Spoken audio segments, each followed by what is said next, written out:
Este programa tem o apoio de... Somos a empresa líder europeia em serviços de carpintaria e montagem. Hotéis, hospitais, aeroportos, centros comerciais e culturais. Estamos a montar em todos os continentes. Contratamos carpinteiros, marceneiros para trabalhar no estrangeiro. Pagamos salários acima da média. E oferecemos plano de viagens a Portugal. Junte-se a nós e faça parte de uma empresa de sucesso. Estamos à sua espera.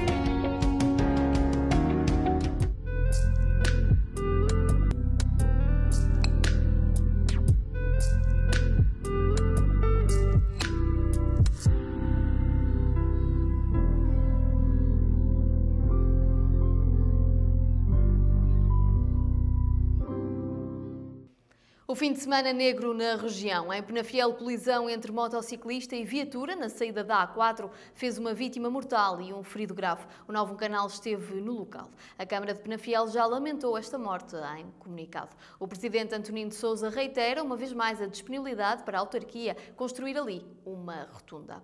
2 pessoas morreram afogadas no passado sábado no Rio Tâmega, em Britelo, no concelho de Celurico de Basto. E o penafidelense António Cunha deverá regressar ao Parlamento em setembro. Ainda às férias dos nossos presidentes, uma rubrica para o fecho deste jornal. Começamos por Penafiel.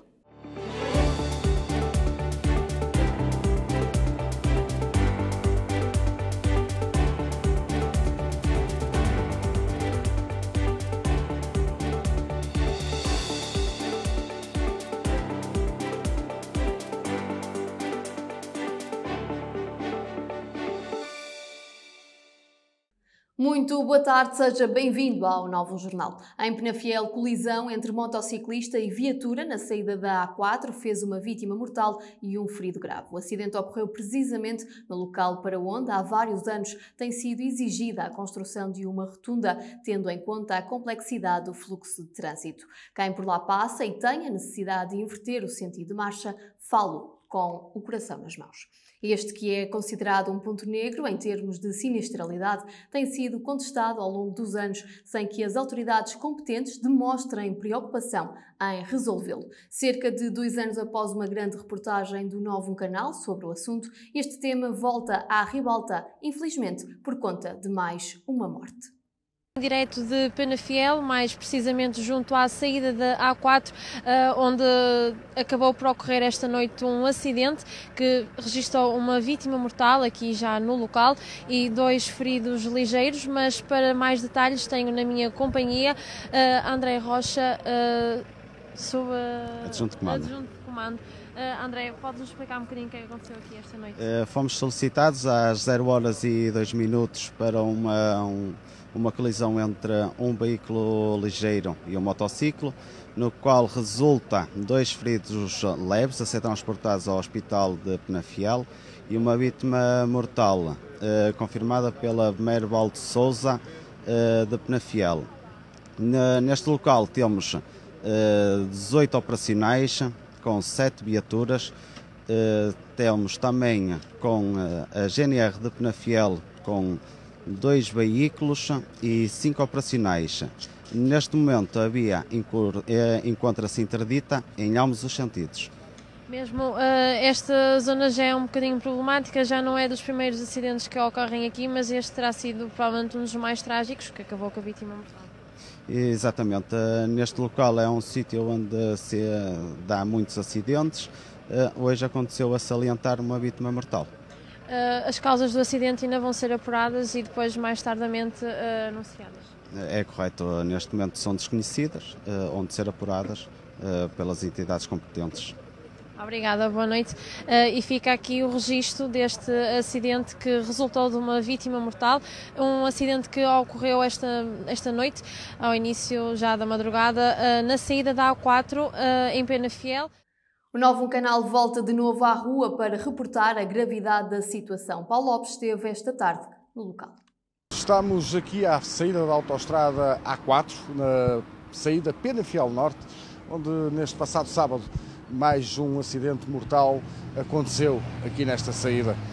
Nós, Novo Canal, estamos a preparar uma grande reportagem com factos para explicar a todos e para que chegue às entidades oficiais o verdadeiro problema deste cruzamento aqui situado na saída A4 Penafiel Norte. São já várias as vítimas mortais que aqui ficaram neste cruzamento, que é extremamente perigoso. Uma reportagem de Paulo Lopes para seguir nas plataformas digitais do Novo Canal. Entretanto, a Câmara de Penafiel já veio a público lamentar esta morte através de comunicado no qual reitera a disponibilidade da autarquia para avançar com a construção de uma rotunda, assim que a Infraestruturas de Portugal dê o seu aval. Em comunicado, o Presidente da Câmara pede para que deixem fazer a obra, que o município está disponível para assumir os custos. O Governo e a Infraestruturas de Portugal conhecem bem o pedido do município, diz a autarquia no documento, no qual afirma ter voltado a insistir com o Governo e com a Infraestruturas de Portugal para a necessidade de se construir uma rotunda na saída da A4, Penafiel Norte, na interseção com a variante à Estrada Nacional 106, que liga Penafiel a Lousada. O local registra inúmeros acidentes, tendo o mais recente ocorrido este fim de semana, com uma vítima mortal a lamentar, sublinha a autarquia. Apesar de se tratar de uma estrada nacional da responsabilidade da Infraestruturas de Portugal, a Câmara Municipal de Penafiel já se tinha disponibilizado para assumir toda a obra, inclusive os seus custos, como forma de reduzir um ponto de elevado perigo e sinistralidade. Tal foi dito recentemente ao Ministro Pedro Nunes Santos e ao Vice-Presidente da IP. Para Antonino de Sousa, não podemos andar a empurrar sistematicamente este assunto se os organismos nacionais não podem, não se interessam ou não têm condições para resolver o problema, que nos deixem intervir e fazer a rotunda junto da A4, diz o autarca. É uma obra fundamental para reduzir a sinistralidade e evitar a perda de mais vidas, lê-se no documento. A Câmara Municipal de Penafiel já trocou várias missivas desde 2016, diz o comunicado, com as autoridades nacionais e elaborou inclusive projetos de arquitetura para a construção de uma nova rotunda que apresentou à Infraestruturas de Portugal, tendo ainda disponibilizado todos os demais elementos solicitados, designadamente estudos de tráfego que também foram exigidos ao município.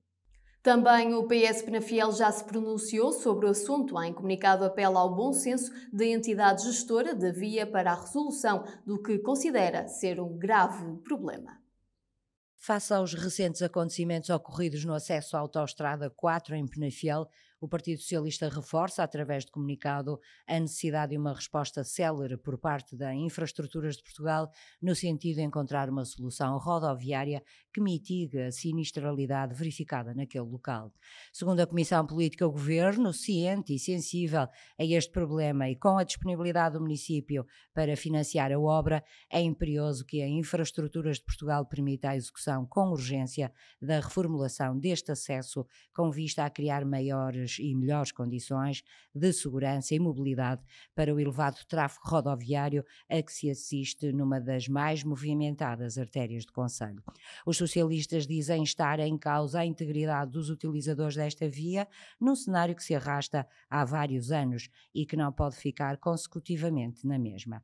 O PS Penafiel vem, por isso, através de comunicado, reivindicar uma intervenção que diz ser imprescindível para Penafiel, apelando ao bom senso da entidade gestora da via para a resolução deste grave problema. 2 pessoas morreram afogadas no passado sábado no Rio Tâmega, no Val, na freguesia de Britelo, Celurico de Basto. O comandante dos bombeiros de Celurico de Basto, Fernando Gomes, em declarações ao Novo Canal, disse que o alerta para a corporação ocorreu às 15h57. Uma das vítimas mortais é um jovem de cerca de 15 anos de idade e um adulto de 45 anos de idade. Além dos bombeiros voluntários celuricenses, estiveram no local a CIV, uma ambulância de suporte imediato de vida de Amarante e a viatura médica de emergência e reanimação de Penafiel. Um incêndio em Santa Comba, na freguesia de Sobreiras, está a mobilizar 70 operacionais e 19 meios terrestres. Segundo o Comando de Operações de Socorro do Distrito do Porto, o alerta foi dado às 14h29, sendo que no combate às chamas se encontram várias corporações do Distrito do Porto. Ainda de acordo com a mesma fonte, não existem habitações em perigo. António Cunha deverá regressar ao Parlamento em setembro. Apenas se aguarda o pedido de renúncia de Rui Rio, o que deverá acontecer no próximo mês. O penafidelense António Cunha poderá regressar brevemente ao Parlamento. Tal como o Novo Canal já tinha avançado, António Cunha deverá ocupar o lugar de Rui Rio na Assembleia da República em setembro. Tendo em consideração as declarações de Rui Rio nas eleições para a sua sucessão à liderança do PSD, o ex-líder deverá renunciar ao mandato de deputado no próximo mês. Assim, prevendo-se a sua saída do Parlamento, será o penafidelense António Cunha a ocupar o seu lugar.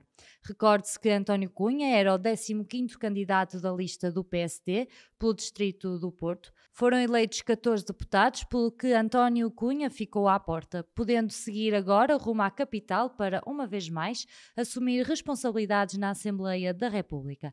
António Cunha já tinha sido deputado na anterior legislatura, tendo sido eleito em 2019.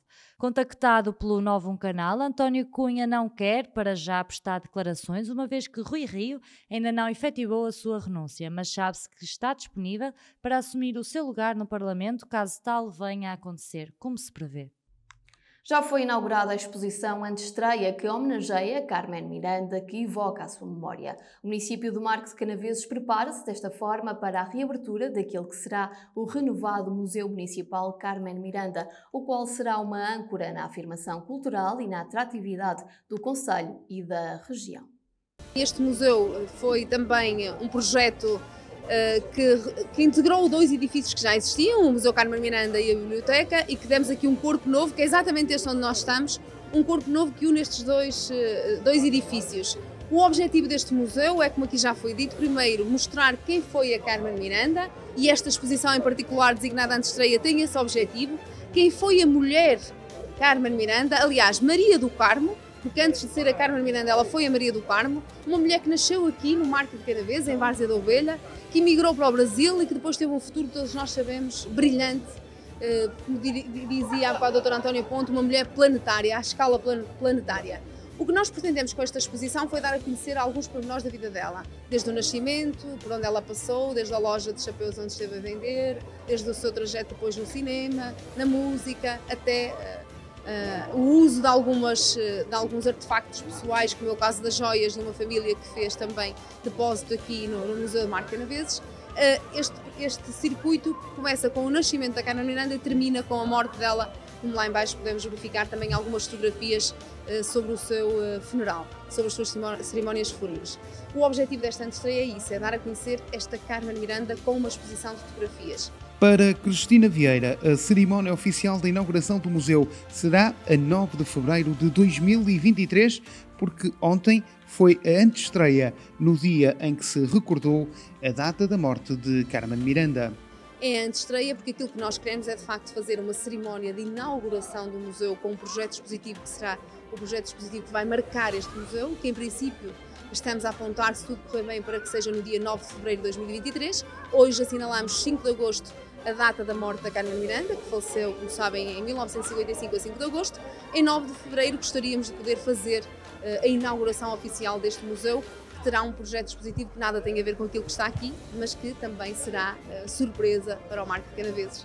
Já António Ponte, que é o curador da exposição e diretor do museu, refere que a ideia é que este seja um museu funcional. Tive a possibilidade de poder ajudar de alguma forma a repensar o projeto de arquitetura deste espaço, na perspectiva de colocar, de o transformar num museu que tivesse as valências que um museu contemporâneo deve ter e que se organizasse de uma forma funcional para que nós pudéssemos ter um espaço que tenha não só exposições, mas que tenha uma dinâmica para além das exposições.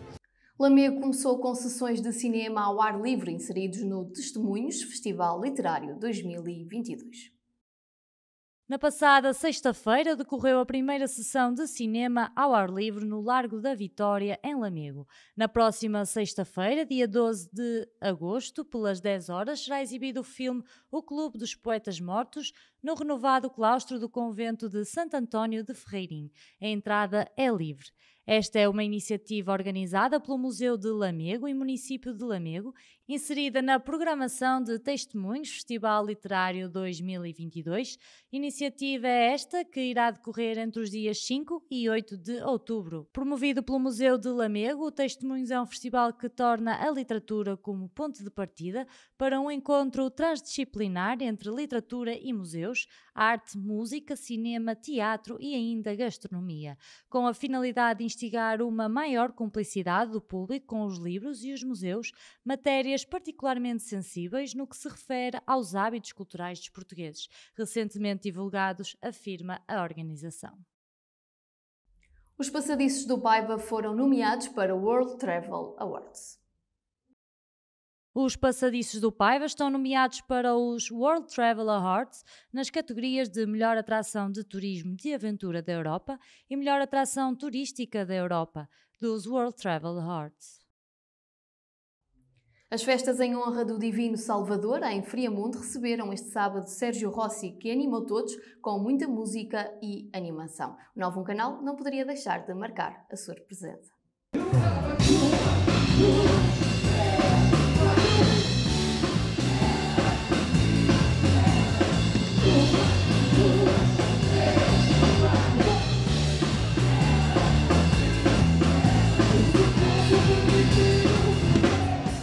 É de louvar o carinho que as pessoas têm pelas festas, as grandes festas populares e religiosas como esta do Divino Salvador, que regressa ao fim de 50 e tantos anos.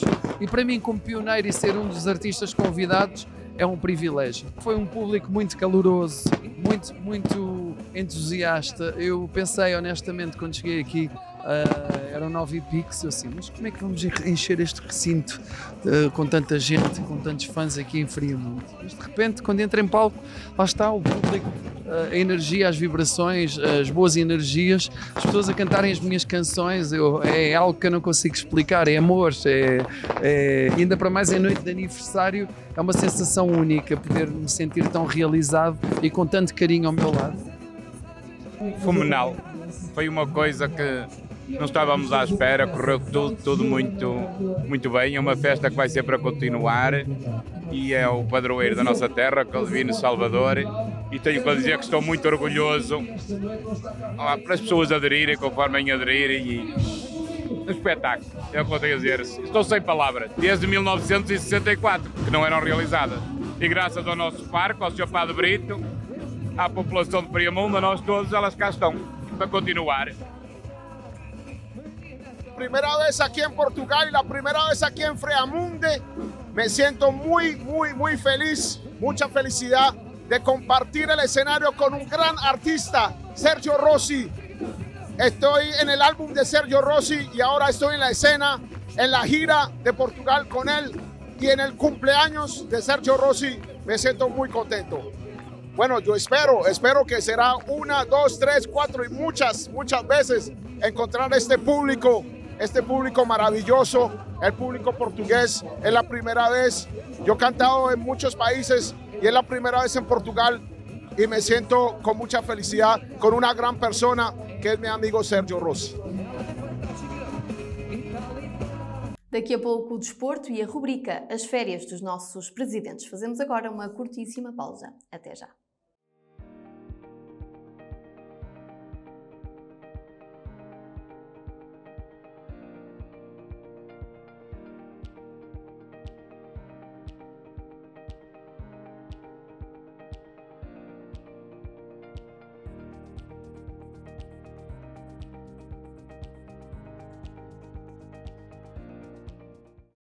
Vais querer o novo? Não, eu quero o clássico. O novo também é clássico. Oh, é como se este clássico levasse assim um...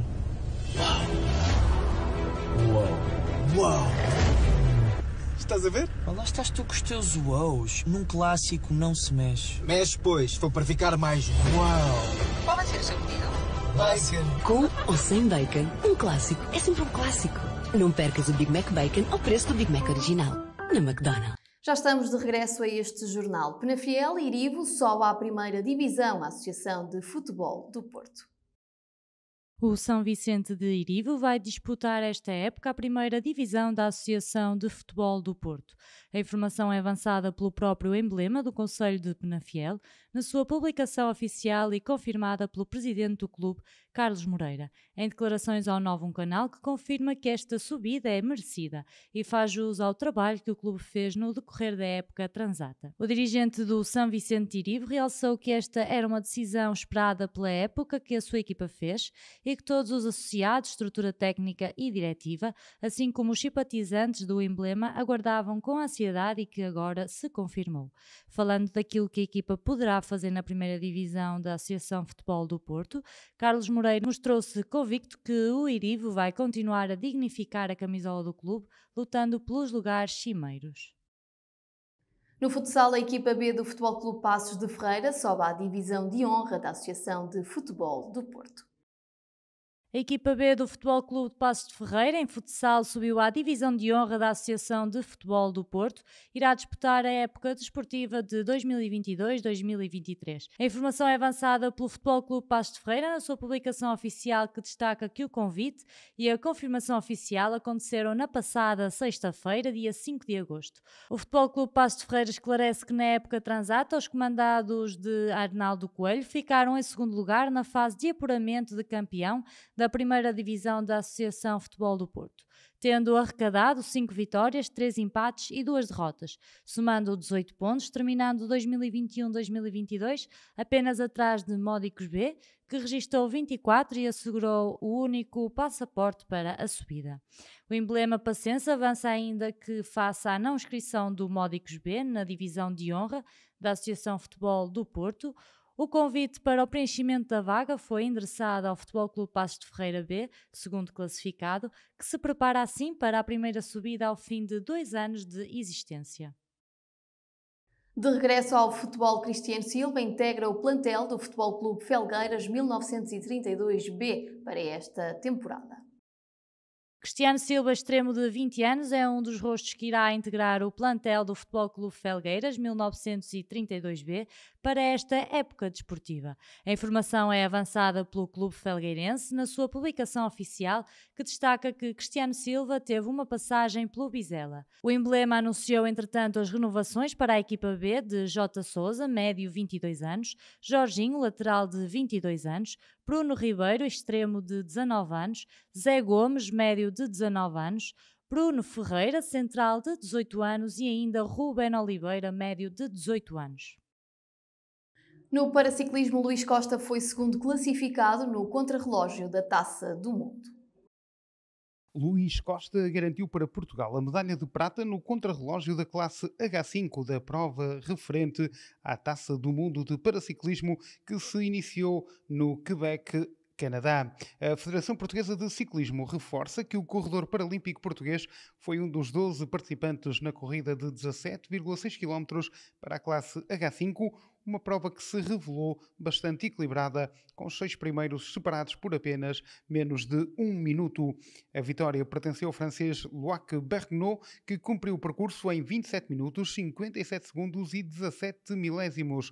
O bom resultado de Luís Costa deu assim um tom de felicidade ao dia da comitiva portuguesa, que tem vivido dias atribulados no Canadá devido à parte da bagagem estar perdida. Devido a esse problema, Flávio Pacheco não pôde participar no contrarrelógio da classe H4, uma vez que a sua handbike continua perdida, acrescenta o mesmo comunicado. E tal como prometido, no fecho deste jornal fica a conhecer um pouco das férias dos nossos presidentes. É a rubrica desta semana.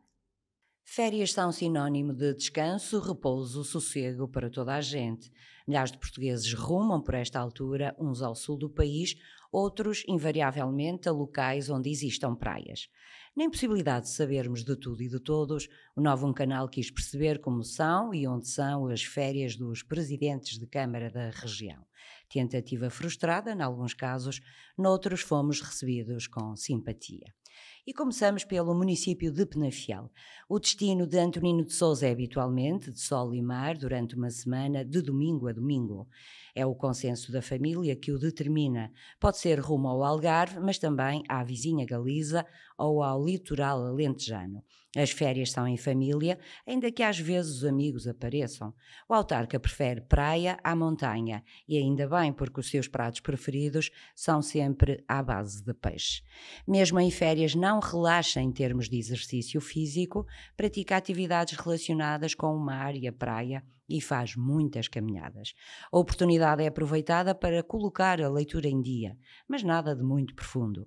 E porque em período de férias é desaconselhado o trabalho, o autarca penafidelense afirma que só o faz se for absolutamente necessário. Pensamos que o ideal seria desligar o telemóvel, mas Antonino de Sousa considera ser essencial estar contactável. Descansar sim, e ainda que sem a rigidez de horários, é importante haver algum controle nas horas. Gosta de acompanhar o que de essencial vai acontecendo no país e no mundo e por isso procura descansar sem se desligar da atualidade. Para finalizar, ficamos a saber que em férias o presidente da Câmara de Penafiel usa t-shirt e havaianas de dia e à noite camisa, bermudas e sapatilhas. É o conforto que impera, como deve ser. A nós, resta-nos desejar boas férias ao presidente da Câmara Municipal de Penafiel. Agosto é sinónimo de férias. Resta-nos o estado do tempo para os próximos dias.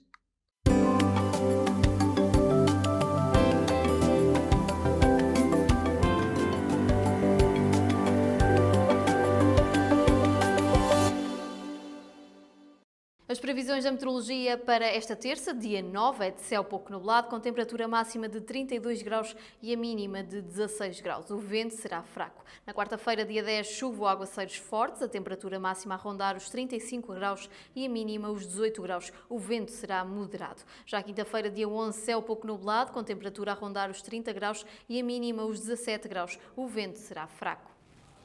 Foi o Novo Jornal desta segunda-feira. Tenham uma boa tarde e até amanhã.